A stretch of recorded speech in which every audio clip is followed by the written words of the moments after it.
عليكم ورحمة الله وبركاته. الحمد لله رب العالمين والصلاة والسلام على أشرف الأنبياء والمرسلين وعلى آله وصحبه أجمعين ومن تبعهم بإحسان إلى يوم الدين. أما بعد، فأعوذ بالله السميع العليم من الشيطان الرجيم. بسم الله الرحمن الرحيم. قل هذه سبيلي أدعو إلى الله على بصيرة أنا ومن اتبعني وسبحان الله وما أنا من المشركين. సర్వ పొగడ్తలు ప్రశంసలు సకల లోకాల సృష్టికర్త అయిన అల్లాహ్ అజ్జా వ జల్లకు మాత్రమే శోభిస్తాయి. వారందరి సన్మార్గం కొరకు ఇంతమంది ప్రవక్తలు ప్రవహింపచేయబడ్డారు. వారందరిపైన ప్రత్యేకంగా చిట్ట చివరి ప్రవక్త, అంతిమ దైవ ప్రవక్త, కారుణ్యమూర్తి ముహమ్మద్ రసూలుల్లాహ్ సల్లల్లాహు అలైహి వసల్లం పై అల్లాహ్ తఆలా యొక్క శాంతి శుభాలు కారుణ్యాలు వర్షించుగాక. అల్లాహుమ్మ సల్లి అలా ముహమ్మద్ వ అలా ఆలి ముహమ్మద్ వ బారిక్ వసల్లిం. గౌరవనీయులైన ముస్లిం పెద్దలారా, సోదరులారా, అల్లాహ్ అజ్జా వ జల్ల ఈరోజు అల్హమ్దులిల్లాహ్ మనందరికి కూడా ప్రత్యేకించి దావతే ఇలల్లాహ్, అమర్ బిల్ మారూఫ్ వ నహీ అనిల్ మున్కర్ ఈ టాపిక్ గురించి కొన్ని ముఖ్యమైన విషయాలు వీడియోగా అల్హమ్దులిల్లాహ్ అవకాశాన్ని అల్లాహ్ జల్ల షానా మనందరికి అనుగ్రహించారు. కాబట్టి దీన్ని అర్థం చేసుకునే ప్రయత్నం చేయండి.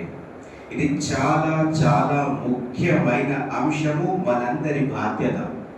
కానీ దీన్ని ఏ విధంగా మన ముస్లింలు అర్థం చేసుకోవాలో, దీని బాధ్యతను స్వీకరించాలో అలా స్వీకరించలేదు, అలా అర్థం చేసుకోలేదు. దానివల్ల చాలా అనర్థాలు జరిగిపోతున్నాయి.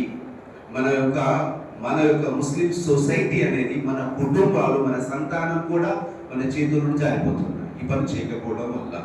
అల్లాహ్ సుబ్హానహు వ తఆలా సూరే యూసుఫ్ 12వ సూర 108వ వచనంలో సెలవిచ్చాడు, కుల్, ఓ దైవ ప్రవక్త మీరు తెలియచేయండి, హాదిహి సబీలి. ప్రవక్త సల్లల్లాహు అలైహి వసల్లం గారు తెలియజేస్తున్నారు, ఇదే నా మార్గం, ఇదే నా మార్గము, నేను ఇది పయనిస్తున్నాను, నా జీవన మార్గం ఇదే. అదుఉ ఇలల్లాహ్, నేను ప్రజల్ని అల్లాహ్ వైపుకు ఆహ్వానిస్తాను. అలా బసీరా, పూర్తి అవగాహనతో, దృఢ నమ్మకంతో నేను ప్రజల్ని ఆహ్వానిస్తున్నాను. అన వమని తబఅని, నేను నన్ను అనుసరించేవాళ్ళు, నా అనుయాయులు నన్ను అనుసరించేవాళ్ళు ఈ పని చేస్తున్నాను. సుబ్హానల్లాహ్, అల్లాహ్ తాలా అన్ని దోషాల నుండి, లోపాల నుండి అతీతుడు, పరిశుద్ధుడు. వమా అన మినల్ ముష్రికీన్, మరి నేను కూడా షిర్కు చేసే వాళ్ళు కాదు, బహుదేవారాధకుల్లోని కాను. ఇది ఒక సాదాసీదని అర్థం. ఈ వాక్యములు అల్లాహ్ సుబ్హానహు వ తఆలా దైవ ప్రవక్త సల్లల్లాహు అలైహి వసల్లం వారికి తన మార్గాన్ని నిర్దేశించాల్సిందిగా, ప్రజలకు తెలియజేయాల్సిందిగా వివరించారు. ప్రవక్త సల్లల్లాహు అలైహి ప్రవక్తలందరి ఉద్దేశం చెప్పండి. దైవ ప్రవక్తలు ప్రపంచంలోకి ఎందుకు పంపబడ్డారు చెప్పండి. అల్లాహ్ సందేశాన్ని ప్రజలకు చేరవేయడానికి, అల్లాహ్ సందేశాన్ని ప్రజలకు చేరవేయడానికి మాత్రమే ప్రవక్తలు వచ్చారు. అంతేనా? ఇంకేదో ఉద్దేశం ఉందా? ఇదే విషయాన్ని ప్రవక్త సల్లల్లాహు అలైహి వసల్లం గారి నోట చెప్పించడం జరిగింది. ఇదే నా మార్గం, నా యొక్క మిషన్, నా మోడల్, నా లైఫ్ స్టైల్, ఇదే నా పని. ఇదే ఏంటది? అదుఉ ఇలల్లాహ్, నేను ప్రజల్ని అల్లాహ్ వైపుకు ఆహ్వానిస్తాను. ఎలా? దృఢ నమ్మకంతో, పూర్తి అవగాహనతో, షరియత్ వహీ వెలుగులో, ఖురాన్ హదీసుల వెలుగులో, ఈ ఆధారాలతో, ఈ వాక్యాలతో నేను ప్రజల వద్దకు వెళ్ళి అల్లాహ్ గురించి తెలియజేస్తాను, అల్లాహ్ గురించి ప్రజలను ఆహ్వానిస్తాను. చూడండి, ఇక్కడ అదో వచ్చేసింది, నేను ప్రజలకి ఆహ్వానిస్తాను వచ్చింది. మళ్ళీ ప్రత్యేకంగా చెప్తున్నారు, నేను నేను నా అనుయాయులు ఈ పని చేస్తున్నాను. కాస్త ఆలోచించండి. దైవ ప్రవక్త గారి నోట ఈ మాట వచ్చేసింది. అల్హమ్దులిల్లాహ్. దైవ ప్రవక్త సల్లల్లాహు అలైహి వసల్లం వారికి ఎప్పుడైతే ఇఖ్రా బిస్మి రబ్బికల్లదీ ఖలక్ అని చెప్పి నబువత్ యొక్క కిరీటం ప్రవక్త గారికి ఇవ్వడం జరిగిందో, అప్పటి నుండి చనిపోయేంత వరకు ప్రవక్త గారు పని చేశారా లేదా? చెప్పండి. ప్రతి కాలం, ప్రతి క్షణం, ప్రతి గడియ, ఈ 23 సంవత్సరాల జీవితం ఏదైతుందో, దైవ దౌత్యము రిసాలత్ యొక్క రోజులు ఏవైతే ఉన్నాయో, 13 సంవత్సరాలు మక్కాలోని 13 సంవత్సరాలు, మదీనాలోని 10 సంవత్సరాలు, 23 సంవత్సరాల పూర్తి జీవితం ఇదే విషయంలో గడిపారు. ఆ తర్వాత అల్హమ్దులిల్లాహ్ దైవ ప్రవక్త గారి యొక్క శిష్యులు సహాబాలు వారు ఈ మార్గంలో ఉన్నారు. కాబట్టి ఇప్పుడు మనం ఈ ఆయత ద్వారా తెలుసుకోవాల్సింది ఏంటంటే అన వమని తబఅని, నేను నన్ను అనుసరించే వాళ్ళు ఈ పని చేస్తున్నాము. దావత్ పని, అమర్ బిల్ మారూఫ్ వ నహీ అనిల్ మున్కర్. ఎవరైతే తౌహీద్ గురించి తెలియదు, అల్లాహ్ గురించి తెలియదు, జీవిత రక్షణ గురించి తెలియదు, ఎందుకు పుట్టబడ్డాము, ఏం చేస్తున్నాము, చనిపోతే ఏం జరుగుతుంది, ఏమి తెలియదు వాళ్ళకి. అలాంటి ప్రజల వద్దకు వెళ్ళి అల్లాహ్ గురించి, జీవిత రక్షణ గురించి, స్వర్గం నరకం గురించి, ఖురాన్ ఔన్నత్యం గురించి, అల్లాహ్ ఔన్నత్యం గురించి ప్రజలకు బోధించే వారు వాస్తవంగా దైవ ప్రవక్తను అనుసరించే వాళ్ళు అవుతారు. ఎవరు మరి మనందరం ఫాలోవర్స్ ఆఫ్ ప్రొఫెట్ ముహమ్మద్ సల్లల్లాహు అలైహి వసల్లం కదా? అవునా కదా? మొన్న జరిగింది కదా ఐ లవ్ ముహమ్మద్ పెద్ద ఇష్యూ జరిగిందా లేదా సోషల్ మీడియాలో? ఏంటది? నేను ముహమ్మద్ ప్రవక్తను ప్రేమిస్తున్నాను, అభిమానిస్తున్నాను. ఏంటి ప్రవక్త సల్లల్లాహు అలైహి వసల్లం ప్రేమించడం, అభిమానించడం అంటే అర్థం ఏంటి? ఆయనకు విధేయత చూపడం. ఖుల్ ఇన్ కుంతుం తుహిబ్బూనల్లాహ్ ఫత్తబిఊని యుహిబ్బుకుముల్లాహ్. మీరు కనుక అల్లాహ్ను ప్రేమిస్తున్నాము అని అంటున్నారా ఎవరైతే, అయితే నా ప్రవక్తకు విధేయత చూపించండి. నా ప్రవక్తకి ఎవరైతే విధేయత చూపుతారో వారిని అల్లాహ్ ప్రేమిస్తాడు, మీ పాపాలను మన్నింపు చేస్తాడు, మీ పాపాలను అల్లాహ్ తుడిచి వేస్తాడు అని. సోదరులారా, ఈ యొక్క రెండు వాక్యాలు మరింతకు చెప్పినటువంటి గురువు గారి యొక్క వాక్యాలన్నీ కూడా ఉన్నాయి. కుంతుం ఖైర ఉమ్మ వమన్ అహ్సను ఖౌలం మిమ్మన్ దఆ. ఇన్ని ఉన్న వాక్యాలన్నీ కూడా ప్రతి ముస్లిం పైన తనకున్న జ్ఞానం ప్రకారంగా ప్రతి ఒక్కరి పైన కూడా వేరే వారికి, ముస్లిమేతర సోదరులకి, మన ముస్లిం సోదరులకు ఎవరైతే ధర్మానికి దూరంగా ఉన్నారో, అల్లాహ్కు దూరంగా ఉన్నారో, మస్జిదులకు దూరంగా ఉన్నారో వారి వద్దకు వెళ్ళి సందేశం ఇవ్వడం మనందరి పైన బాధ్యత ఉంది. కాబట్టి ఇక్కడ మనం కాస్త ఆత్మ పరిశీలన చేసుకోవాలి. అల్లాహు తఆలా ఇక్కడ చెప్పాడు ప్రవక్త గారి నోట అన వమని తబఅని. ఈ మాటలో మనం నడుస్తున్నామా, ఆచరణ పరంగా మనం ఇందులో ఉన్నామా అనేది మనందరం కూడా ఆలోచించాల్సిన విషయం. కాబట్టి ఇక్కడ ఈ విషయాన్ని మనం జాగ్రత్తగా పరిశీలించాలి. మళ్ళీ మన నిత్య జీవితంలో ఎంతమంది అయితే ముస్లిమేతర సోదరులు మనతో ఉన్నారో, కాంటాక్ట్ లో ఉన్నారో, మన వ్యాపార లావాదేవీలో ఉన్నారో, మన కంపెనీలో ఉన్నారో, కాస్త ఆలోచించండి. ప్రళయ దినాన అల్లాహ్ దగ్గర మనం ఏ విధంగా అల్లాహ్ యొక్క పట్టు నుండి మనం కాపాడుకోగలుగుతాం ఆలోచించండి. వారు కనుక మన గురించి ప్రవక్త, ఓ అల్లాహ్ ఈ సోదరుడు నా మిత్రుడు, అతనితో నాకు ఇన్ని సంవత్సరాల సంబంధం ఉంది, లావాదేవీలు ఉంది, నా కస్టమరు, నా బాస్, ఇలా అన్ని చెప్పి ఏ ఒక్క రోజు కూడా నీ గురించి చెప్పలేదు అని కనుక మన గురించి అల్లాహ్ దగ్గర ఫిర్యాదు చేస్తే ఒకసారి ఆలోచించండి, మన పరిస్థితి ఏంటి చెప్పండి. వాస్తవంగా దావత్ పని అనేది మన యొక్క లాభం కొరకు. ముస్లింల మనం ఎంతమంది అయితే ఉన్నామో అల్లాహ్ తరపున హుజ్జత్ కొరకు. ఎవరి కొరకు? అల్లాహ్ తఆలా మన ద్వారా వారి పైన హుజ్జత్ చేయాలనుకుంటున్నాడు, అంటే ఆధారం చెప్పాలనుకుంటున్నాడు. అల్లాహ్ దగ్గర ఒక చట్టం, కానూన్ ఏంటంటే, నేను మీ వద్దకు ప్రవక్తను బెదిరించేవాణ్ణి, హెచ్చరించేవాణ్ణి, సముదాయపరిచేవాణ్ణి పంపనంత వరకు మిమ్మల్ని శిక్షించను. ఇది అల్లాహ్ తఆలా సూత్రం. వింటున్నారా? నా దగ్గరికి ఎవరు రాలేదు ప్రవక్త, ఓ అల్లాహ్ నా దగ్గరికి ఎవరు రాలేదు అని ఏ ఒక్క వ్యక్తి కూడా ఉండకూడదు. అల్లాహ్ తఆలా శిక్షిస్తాడా? అన్యాయాన్ని శిక్షిస్తాడా? అల్లాహ్ తఆలా శిక్షించడు. అలాంటి వ్యక్తులు కనుక ఉన్నారనుకోండి, నా దగ్గరికి ఎవరు రాలేదు, అప్పుడు ఎవరు అడుగుతారు?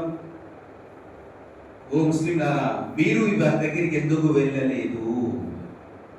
ఇప్పుడు పరిస్థితి ఏమవుతుందో ఆలోచించండి. అనుకుంటాం జరుగుతుందా అని, జరుగుతుంది. ఏ విధంగానైతే దైవ ప్రవక్తలు వారి ఉమ్మత్ పైన సాక్షులుగా ఉంటారు. నూహ్ అలైహిస్సలాం అడుగుతారు, మీరు మీ పంపిన యొక్క జాతి వద్దకు వెళ్ళారా లేదా, ఆ సందేశాన్ని ఇచ్చారా లేదా? ప్రవక్తల నుంచి అడుగుతుంది. అదే ఆ జాతి వారిని అడగడం జరుగుతుంది. నూహ్ జాతిని, మూసా జాతిని, ఈసా జాతిని, ముహమ్మద్ ప్రవక్త గారి యొక్క పూర్తి ఉమ్మతులు అడగడం జరుగుతుంది. మీ వద్దకి ప్రవక్త వచ్చాడన్న సందేశాన్ని అందజేశారా అని. ఒకరిపైన ఒకరికి సాక్షులుగా పెట్టడం జరుగుతుంది.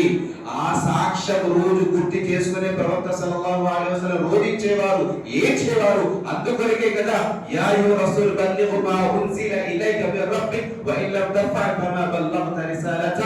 5 మా తర్వాత నీవు నీ సందేశాన్ని ప్రజల వద్దకు చేరవేయి. ఒకవేళ నువ్వు గనక చేరవేయకపోతే నీవు నీ ప్రవక్త బాధ్యతను నిర్వర్తించలేదు అని ఏదైతే అల్లాహ్ ఆజ్ఞాపించాడో, ప్రవక్త సల్లల్లాహు అలైహి వసల్లం గారు తన పూర్తి బాధ్యత నిర్వర్తించిన తర్వాత హజ్జతుల్ వదాలో 1,00,000కు పైగా తమతో ఉన్న సహాబాల వద్ద ప్రవక్త సల్లల్లాహు అలైహి వసల్లం గారు సాక్ష్యం తీసుకున్నారా లేదా? అల్ బల్లగత్, నేను మీ వద్దకు ఈ సందేశాన్ని, అల్లాహ్ సందేశాన్ని చేరవేశానా లేదా? ఏమన్నారు ఇప్పుడు సహాబాలందరూ? అజల్ ప్రవక్త, అల్ బల్లగత్, మీరు చేరవేశారు. అద్దైతు నసహ్, మూడు మాటలు ఉన్నారు. ప్రవక్త గారిని చేరవేశారంటే అవును అల్హమ్దులిల్లాహ్ మీరు చేరవేశారు. అల్లాహ్ తఆలా మీ వద్ద ఏదైతే అమానతను పెట్టారో అద్దైత్, దాన్ని మీరు పూర్తి చేశారు. వనసహ్, మీరు మా యొక్క శ్రేష్ఠులు కోరుకున్నారు మీరు. అప్పుడు ప్రవక్త సల్లల్లాహు అలైహి అల్లాహు మష్హద్, వల్లాహు దీనిపై సాక్షిగా ఉండు, నా పైన ఏ బాధ్యతను నిర్వర్తి పెట్టావో నేను ఈరోజు పూర్తి చేశాను. ఇదిగో ఈ 1,00,000 మంది సాక్ష్యంగా ఉన్నారు. నీవు ఇచ్చిన సందేశాన్ని నేను అల్హమ్దులిల్లాహ్ చేరవేశాను. దేవుడు ప్రవక్త సల్లల్లాహు అలైహి వసల్లం అన్నారు, ఫల్యుబల్లిగు షాహిదుల్ గాయిబ్, నేను మీ వద్దకు చేరవేశాను. ఇప్పుడు మీ పైన బాధ్యత ఏంటి? ఇక్కడైతే ఎవరైతే లేరో వారందరి వద్దకు సందేశం చేరాల్సిన బాధ్యత మీది. ఈ మాట విన్న తర్వాత అల్హమ్దులిల్లాహ్ లక్షల్లో ఉన్నటువంటి ఆ సహాబా ప్రపంచ నలుమూలలో వ్యాపించారు. వారి యొక్క త్యాగాల వల్లే కదా అల్హమ్దులిల్లాహ్ మనం ఈ దేశంలో అల్హమ్దులిల్లాహ్ ఇప్పుడు ముస్లింగా ఉన్నాం, అల్లాహ్ను ఆరాధిస్తున్నాం. ప్రవక్త సల్లల్లాహు అలైహి వసల్లం కాలంలో కూడా సహాబాలు వచ్చారు. ఉమర్ బిన్ ఖత్తాబ్ రలియల్లాహు అన్హు గారి కాలంలో కూడా మన ఈ భారతదేశంలోకి అల్హమ్దులిల్లాహ్ దాయిలు వచ్చారు, సహాబాలు వచ్చారు. తిజారత్, వ్యాపార నిమిత్తం వచ్చారు, దావత్ ఇవ్వడానికి దాయిగా వచ్చారు. అల్హమ్దులిల్లాహ్ వారి లావాదేవీలు, వారి నైతిక విలువలు, వాళ్ళ క్యారెక్టర్ చూసి అల్హమ్దులిల్లాహ్ వాళ్ళు ఇస్లాం స్వీకరించారు. వాళ్ళలో ఉన్నటువంటి సోదర భారం, మిత్రధనం, వాళ్ళలో ఉన్నటువంటి నైతిక విలువలు, వాటన్నిటి చూసి అల్హమ్దులిల్లాహ్ ఇక్కడ ఉన్నటువంటి వాళ్ళందరూ ఇస్లాం స్వీకరించి వచ్చారు. దాని ఫలితం ఏది? అలా చూసుకుంటే దేశం నలుమూలలో కూడా, ప్రపంచ నలుమూలలో కూడా వీరే అల్హమ్దులిల్లాహ్ వెళ్ళారు. సుబ్హానల్లాహ్. అందుకోసమే మన యొక్క చరిత్రకారులు అంటారు, మదీనాలో ఏదైతే బకీ ఉందో, హజ్ ఉమ్రాకి వెళ్ళే వారందరూ చూస్తారు, జన్నతుల్ బకీ అని ప్రసిద్ధిగాంచింది బకీ. అందులో ఎంతమంది సహాబాల కబర్లు ఉన్నాయి, సమాధులు ఉన్నాయి చెప్పండి? 1,00,000 మంది సహాబాల్లో లక్షలు ఉన్నారు కదా. కేవలం ఏమంటారు, మాక్సిమం 10,000, అత్యధికంగా 10,000 సహాబాలు మాత్రమే వారి ప్రస్థానంలో ఉన్నాయి, సమాధులు ఉన్నాయి. మిగతా వారి దగ్గర 90,000 మంది. అల్లాహు అక్బర్. ఆలోచించండి, ప్రవక్త సల్లల్లాహు అలైహి వసల్లం గారి మాటకు విలువ, విధేయత రూపమే ఇంతమంది ఇస్లాం స్వీకరించారు. అది మనందరం చేస్తే, మనందరం దావత్ చేస్తే ఎలా ఉంటుంది ఒకసారి ఆలోచించండి. ఒక వ్యక్తికి మీరు కలిసారు, మీరు చెప్పారు 2 మాటలు, మళ్ళీ అదే వ్యక్తి అక్కడికి వెళ్ళాడు, వేరే కొట్టుకు వెళ్ళాడు, అక్కడ మీరు కూడా చెప్పారు సుబ్హానల్లాహ్. ఆ తర్వాత మళ్ళీ వేరే పనికి వెళ్ళాడు, ఆయన కూడా చెప్పాడు. మనిషి ఆలోచిస్తాడా లేదా? ఏంటి ఈయన చెప్పాడు, తను చెప్పాడు అంటే అల్లాహ్ అనే వెంటనే ఆలోచిస్తాడు. కానీ రోజు జీవితాంతం సాహిబులు కలుస్తున్నారు, కానీ ఏ ఒక్క సాహిబు, ఏ ఒక్క ముస్లింలు, ఏ ఒక్కరో చెప్పలేదు. ఏమనుకుంటాడు? సోదరులారా, కాబట్టి ఆలోచించండి. అల్హమ్దులిల్లాహ్ దైవప్రవక్త సల్లల్లాహు అలైహి వసల్లం కాలంలో జరిగింది ఇది. ఏ ఫ్రెండ్షిప్ అయితే ఉందో నబూవత్ కంటే ముందు, అదే అల్హమ్దులిల్లాహ్ ఫ్రెండ్షిప్ ఏం చేస్తున్నారు ప్రవక్త గారు? రెస్పెక్ట్. అదే కదా మనకి అల్హమ్దులిల్లాహ్ సంబంధాలు ఉన్నాయి, లావాదేవీలు, మాటలు ఉన్నాయి. దాన్ని అల్హమ్దులిల్లాహ్ దావత్ పరంగా ఉపయోగించుకున్నారు. చాలా ఈజీగా అల్హమ్దులిల్లాహ్ వచ్చేసారు. అబూబకర్ వచ్చారు, అబూబకర్ సిద్దిక్ రలియల్లాహు తర్వాత ఎంతమంది సహాబాలు వచ్చారు? అల్హమ్దులిల్లాహ్. చూడండి, ఇలా ఛాన్స్ సిస్టమ్ ఇది అసలు కావాల్సింది. కాబట్టి సోదరులారా, బల్లిగు అన్ని వలో ఆయా అనే ప్రవక్త అందుకోసం ఒక సూరా వచ్చింది, ఆ సూరా మొత్తం ప్రవక్త సహాబాలకు నేర్పించేవారు. ఒక దువా వచ్చింది, ఆ దువా ప్రవక్త నేర్పించారు, సహాబాలు నేర్పించారు, వారు వేరికి నేర్పించేవారు. ఇలా నేర్పించుకుంటూ వెళ్ళాలి, తెలియజేసుకుంటూ వెళ్ళాలి. ఎంతమంది నీ ద్వారా సన్మార్గానికి వచ్చారు ఇది ప్రశ్నించబడదు. ఎంతమందికి నువ్వు చేరవేశావు, చేరవేయలేదు ఇది ప్రశ్నించబడదు. నా ద్వారా, నీ ద్వారా ఎందుకు చేరవేయలేదు, వారి దగ్గర మీరు ఎందుకు చేరలేదు, ఇది ప్రశ్న మన పైన ఉంది. దీని గురించి చాలా సీరియస్గా ఆలోచించారు. దైవప్రవక్త సల్లల్లాహు అలైహి వసల్లం చెప్పినట్టు ప్రకారంగా ఆయన నిజమైన అనుయాయులుగా కావాలంటే, ఆయన విధేయత చూపేవారంటే ఈ పని చేయకుండా ఎవరు కాలేరు. అవుతారా? ఆలోచించండి. ఏ ప్రవక్త ఆ జీవితం కొరకు జీవితం అర్పించారో, జీవితాంతం చేశారో, అలాంటి పని ముస్లిం చేయడు అంటే అల్లాహు అక్బర్. ఆలోచించండి. ఇదంతా విశ్వాసుల యొక్క బాధ్యత. మనలో ఈమాన్ ఉంది, విశ్వాసం ఉంది అంటే ఈ పని చెప్పేవాడు గర్వపడతాడు, అల్లాహ్ యొక్క ప్రీతి కొరకు ఇందులోనే ఉంటాడు. ఇది మనందరి బాధ్యత. తౌహీద్ పైన ఉన్నాము, విశ్వాసంలో ఉన్నాము, ఆచరిస్తున్నాము అంటే దీని వెలుగు, దీని ఎఫెక్ట్ అందరికీ ప్రతిఫలం కనపడాలి. కనబడేలా చేయడమే మన పని. అది కూడా చాలా ప్రేమగా, విధేయగా, ఇఖ్లాస్ వరకు మంచి విధానంగా చెప్పాలి. అల్లాహ్ సుబ్హానహు వ తఆలా మనందరికీ కూడా ఏ విషయాలైతే విన్నామో దాన్ని ఆచరణలో పెట్టే భాగ్యాన్ని అల్లాహ్ తాలా నాకు, మీకు, మనందరికీ ప్రసాదించుగాక. మనకున్నటువంటి జ్ఞానం ప్రకారంగా, సూరాల ప్రకారంగా మనకు తెలిసినటువంటి ముస్లిమేతర సోదరులకి అల్లాహ్ తాలా మన ద్వారా సందేశాన్ని అందజేసి మనము అల్లాహ్ దగ్గర పట్టు లేకుండా, శిక్ష గురి కాకుండా ఉండే విధంగా అన్ని జాగ్రత్తలు తీసుకునే భాగ్యాన్ని, భయాన్ని అల్లాహ్ తాలా మనకు అనుగ్రహింపు చేయగాక. అల్లాహ్ నువ్వు మెచ్చే ప్రతి పని చేసే భాగ్యాన్ని మాకు అనుగ్రహింపు చేయు. ఆ పని మాకు సులభం చెయ్యి.